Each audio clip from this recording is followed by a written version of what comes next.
have you ever been under attack for a different opinion? Well, these guys have a different opinion. They're old Germanic. Our predecessors have changed the religion, reformed the religion, but these guys want to change it back, and we kind of don't want them to, at least not in our turf. So we're going to see what they will do here. First, we want to release our retinues because we might want to try and get more land. Our king is really very often blocked by his council, and the only thing he can do reasonably well is going for war. And also making daughters, and newly also sons. So he wants to gain some land for his sons and probably recreate the great empire of King Toki the Bottomless that was spanning over the whole of Scandinavia. Maybe wants to found an empire even. But that is secret of him. Just now he's a kind tribalist. He's though an aggressive leader, a misguided warrior. He's young and very not ambitious in that way, but he wants to do things. He wants to do things with swords.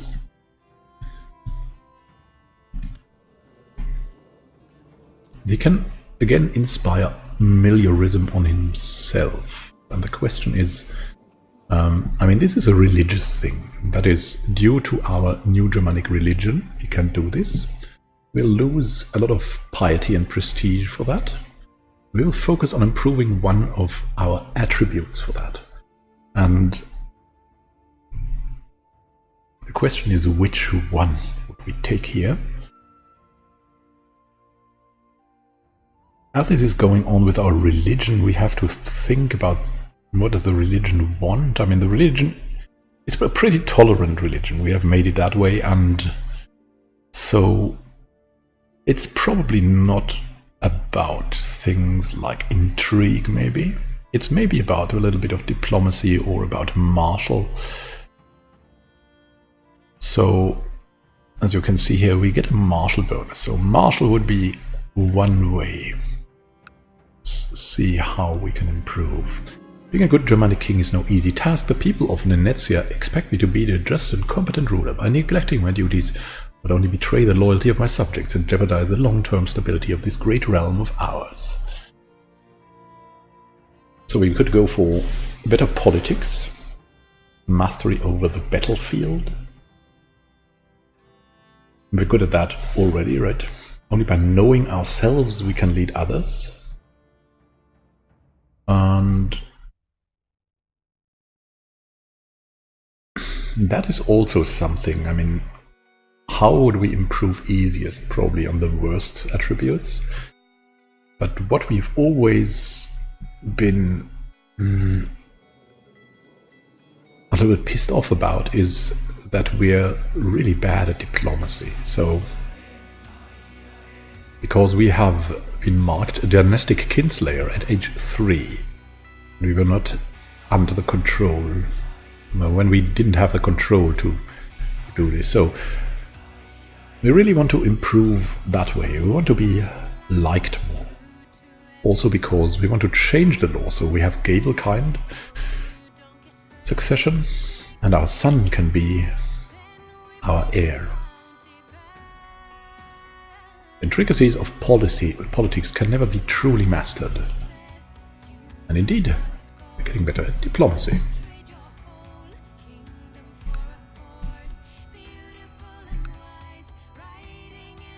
Now, we'll have a look at this guy. Can he become our vassal? No, not really. That's too pathetic for that. Our glory hounds won't allow. The question is, can we declare on Finland? No, because we have too few prestige. And because I think we still have a truce going. Wherever that is shown again. Because we had a war with Finland. And let's see about Noreg. Our friend is the king of Noreg, so we won't declare on Noreg, of course. We've got Saxony. King Rodulf of Saxony. See, Saxony is far and wide. We have a very weak king there, with a very low army. So we could, in theory, declare a war on him. Do we like him though? We kind of will. We don't care. He's militant, humble, gluttonous.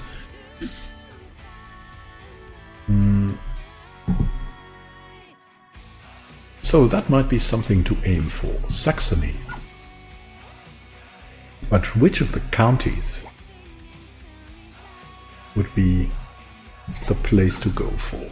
Probably, I think Jumpterland would be a great choice, right? Border dispute over Jumpterland would be something. The opinions of all landed characters of your religious group in your realm and the realm of King Rodulf would change by -15. Could claim Sunmere for Bertil of Kola. I think Sunmere is here. Too good. Could free the captives. He might execute the captives though. Declaring an unjust war is not really what we want, so... I mean, we're a kind man, we're kind of ambitious, but... So let's see what claims we have. We have the Chiefdom of Tavastehus, Kingdom of Finland, and the Kingdom of Noreg. Noreg was out of the question. Finland was something, and now let's look for Tavastehus.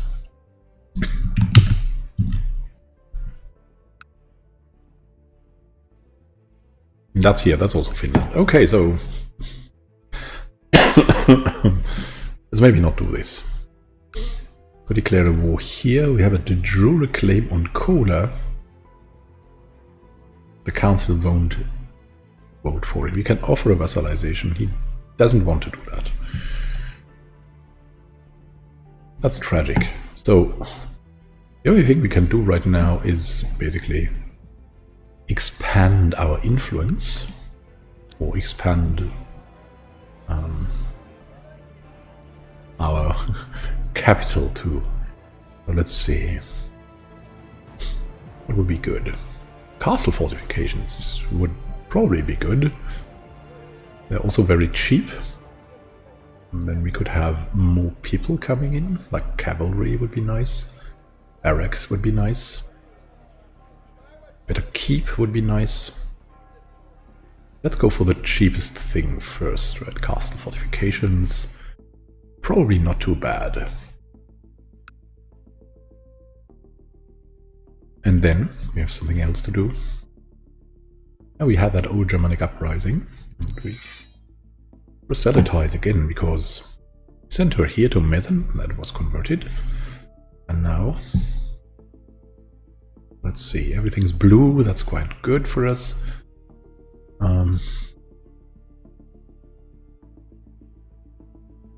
Maybe take one of the regions that we are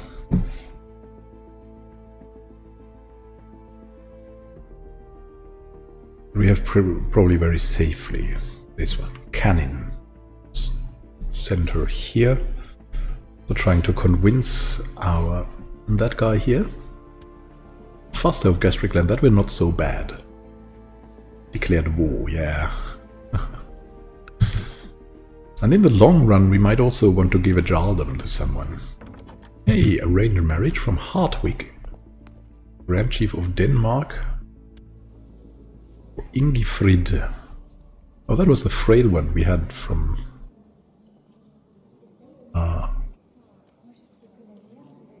from the prison. Well, why not? He'll be happy about it, okay. Now that reminds me. One thing that we do regularly is look at our court. The people that want to marry here. Like our commander Ormer. Oh, look, we want to groom an heir. Yeah.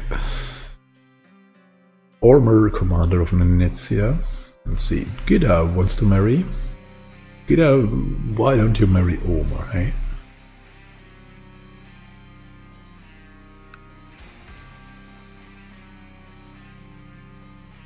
Gida, the court tutor here.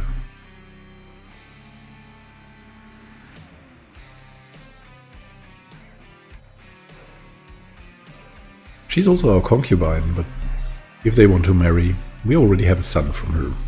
That's enough. Then we have Faste, he also wants to marry, and Aslaug wants to marry too.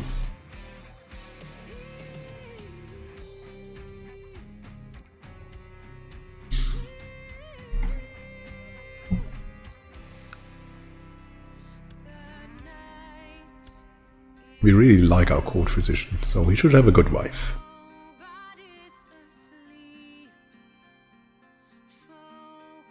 We, on the other hand, would maybe like to have a new concubine. We'll see how Ilva becomes. Ilva of Koloi. But she needs to be a proper woman.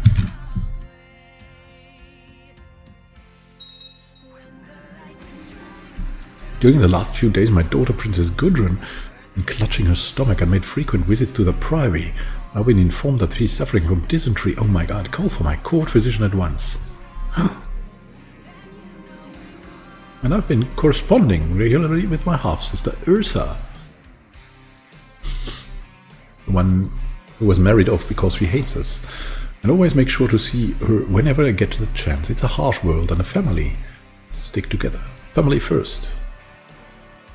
Really nice. She doesn't hate us as much now.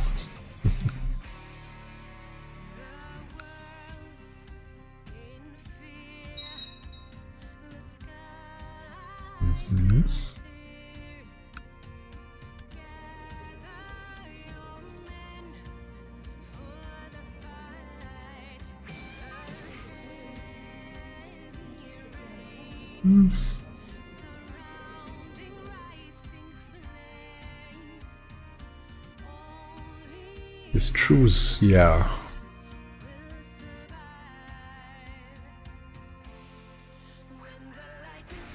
Not declare a war right now because we have too few prestige.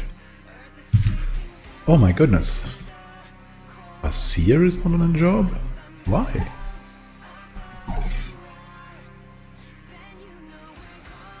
You send her here.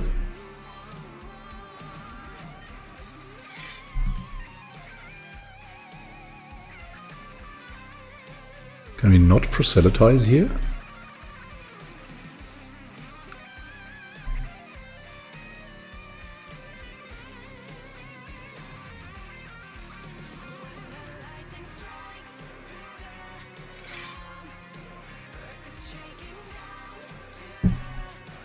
Why can't we do that? What's wrong?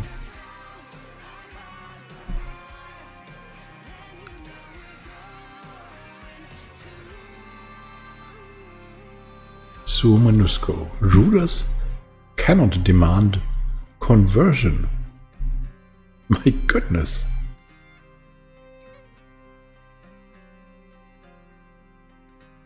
Wow. It can be reformed though.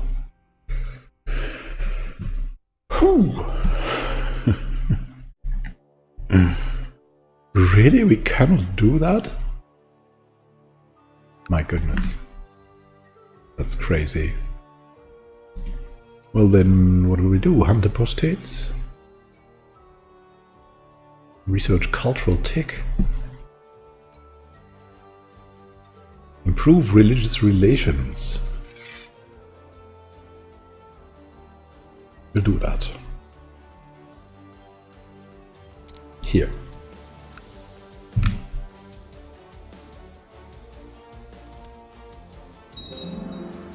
Ah, and we have castle fortifications. Now let's see what we can do.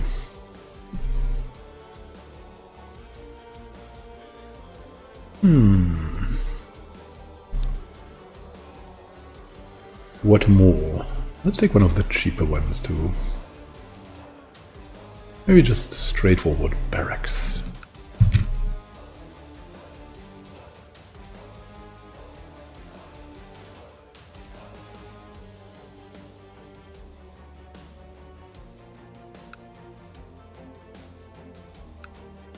We'll need a little bit of prestige too.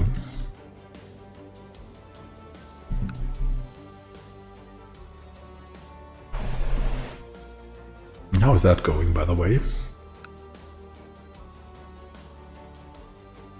Faste? Doesn't like us. I think it is a little bit faster. Faste? They're moving back to Pomoria, okay. Some days being a king is no easy thing. There's always business to attend to. Subjects seeking audiences and vassals complaining about imagined injustice. Finally, you are having a moment to yourself, strolling in the gardens. In the distance, you spot a stranger dressed in a simple garb.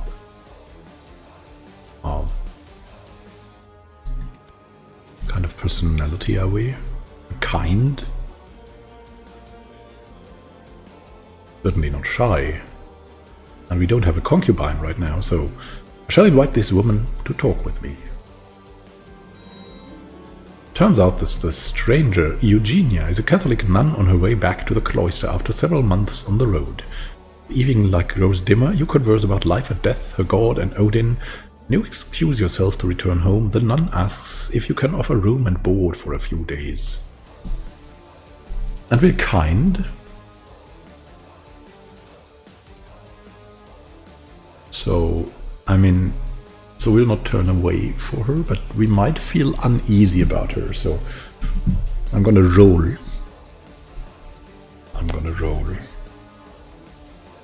I wish I had a dice, but the dice is terribly loud, so I'm using the dice roller again. So, 1, 2, 3 is this, and 4, 5, 6 is this. Both relatively kind. So 2, of course, Eugenie. You shall find rest by my hearth. We now have sympathy for Christian religions. Alfred is pregnant. Excellent.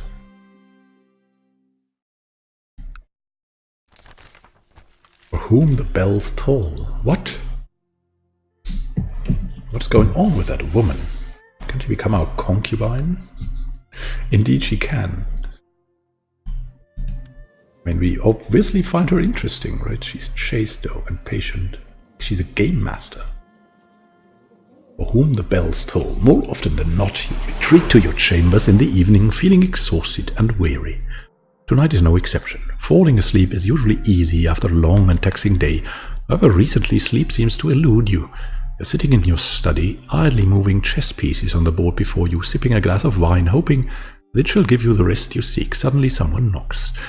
Who could it be at this hour? Before you can shout at the intruder to leave you alone, the door opens and Eugenia strides in. Good evening, my lord. I realize that I never introduced myself properly. I am Death, and I am here to collect you. A dagger is glinting in her hand. Wow. I mean, probably I'll challenge you to a game of chess. My goodness. Eugenia raises an eyebrow, an amused look on her face. Why not? I have all the time in the world, though you are simply postponing the inevitable, Thorder, for you are sure to lose. She settles in the chair opposite to your own and places the dagger on the table. Black or white? I choose white because white has a little bit of a higher chance usually.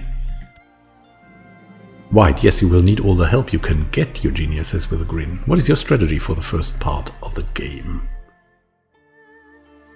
Wow. Do we feel good? Defensive?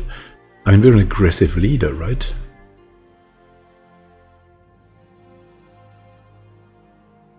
I will take advantage of any opening, no matter the risk. Because we're an aggressive leader. I really hope Faste is doing well. I wonder if there could be something else I could do for him to help him in his endeavors before we die. Faste, yeah. Oh, Faste of Gastricland, our vassal. Maybe some other time. There's only been a few minutes when you realize how badly this is going. At first you thought you were safe, having kept almost all of your key pieces, but you now can see how Orjunia has positioned her own. Is it too late to turn this game around? Curses upon the wild prune. Game is not going well. There's a heavy cold feeling at the pit of your stomach. You wish you could vomit, but somehow you think it would only please Eugenia further. What is your next move?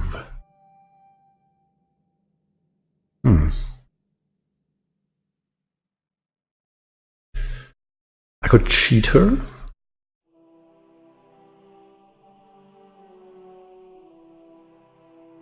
Or we could slowly improve. But we've made a terrible move. He's a game master.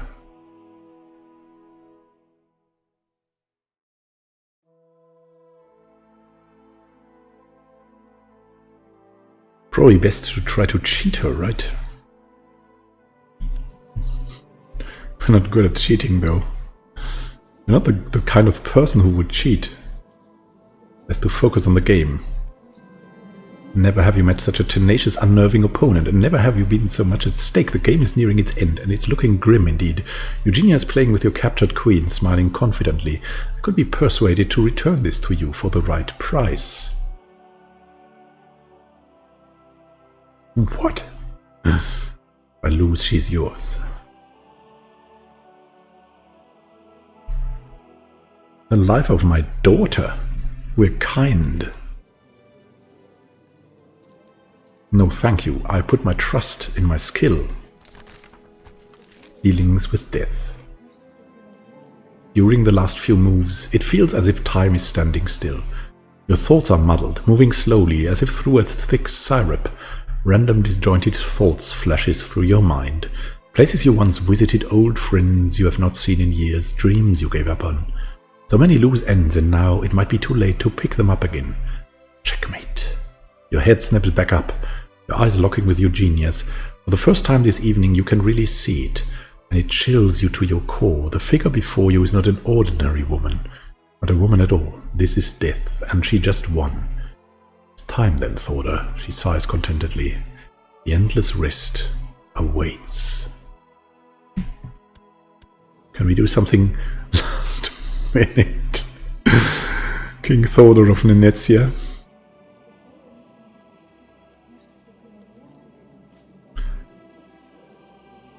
So what will he get? Nenetia, Kola, Kulois, Yelland and Rovaniemi? What will our sons get?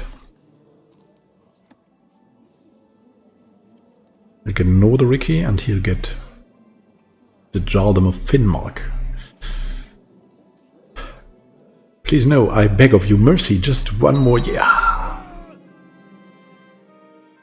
King Thorder feasts in Valhalla at age 25. He died under suspicious circumstances. Known to be kind, few had a bad word to say about him. A godly man, Thorder is with Tyr now.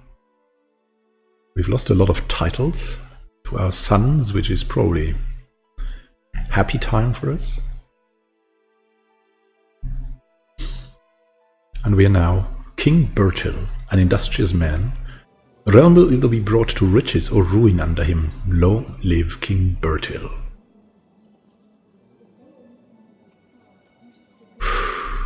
Thorder.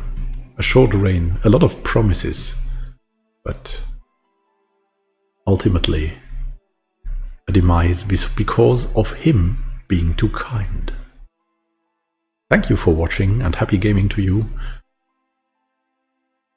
We'll go with King Bertil the next episode. Have a great time until next time and happy gaming. This is Immanuel signing out. My god, look, we're depressed already. Probably because Thorder has died and we're already 48. So be it. Hope the circumstances of my untimely death make someone suspicious. I did not die an unnatural death. Someone suspects I did not die naturally. Faste of Uppsala.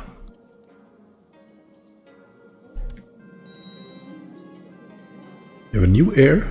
We'll play as Prince Runwald, our son of Nenetsia. Let's see how the law has changed now. Agnatic, cognatic, elective, Gaberkind, yes. So we'll choose Prince Runwald, our son.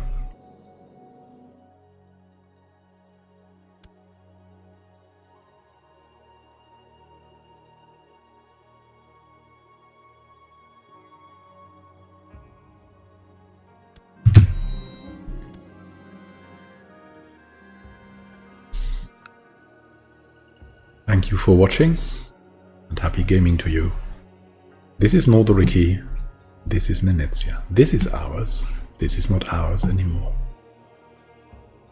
This is, though, our retinue, and we hope we can do something with that.